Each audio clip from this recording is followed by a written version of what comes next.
Hello. Hi, Jennifer. Nice to see you. Good to see you again. Jennifer, it's such a nice day. Why don't we go sit outside? About 3.5 years ago, when she was only 43, Jennifer Monahan's life changed when she suffered a stroke. After her recovery, she started facilitating the Living with Stroke program because she had a hard time connecting with others who had also had strokes. Hi, Jennifer. Like Henry, who had a stroke just over 3 years ago.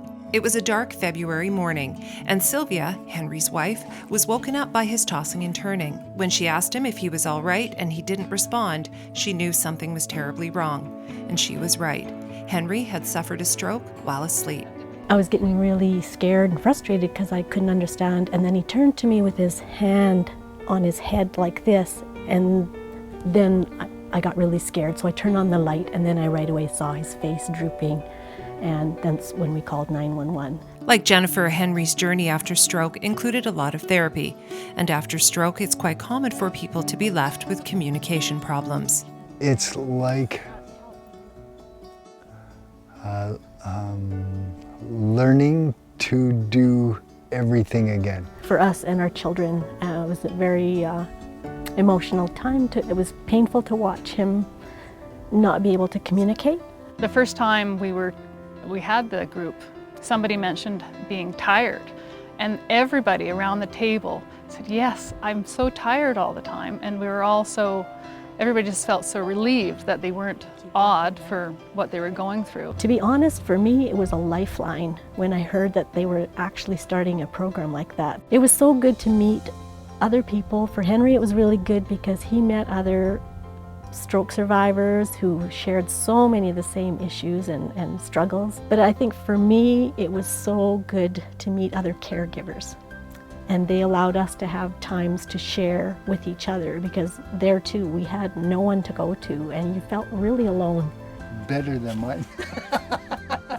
Henry's sense of humor comes through when he speaks, and Sylvia is grateful that wonderful part of him wasn't stolen by his stroke. I wouldn't recommend having a stroke.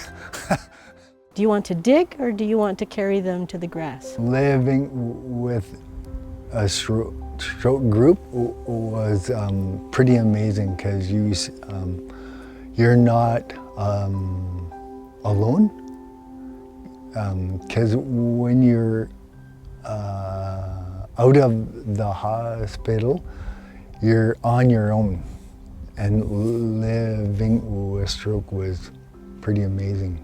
I want them to know, and I think a lot of people do see that if they get to know him, that he's just a really positive, upbeat guy. And even though speech is difficult for him, he loves people. I have to say, right after his stroke, it was his mission to say hi to everybody he met. And he worked hard. He worked hard to get back as much as he could. It's so important for us that people know that when you meet someone with stroke, if they have speech difficulty like Henry has, just to be understanding and give them time, and don't be afraid. Our experience has been that sometimes people back off. They're just not sure what to do, and we're not sure always either, but it just means a lot when people will engage. From Kelowna, for Shaw, I'm Tammy Williams.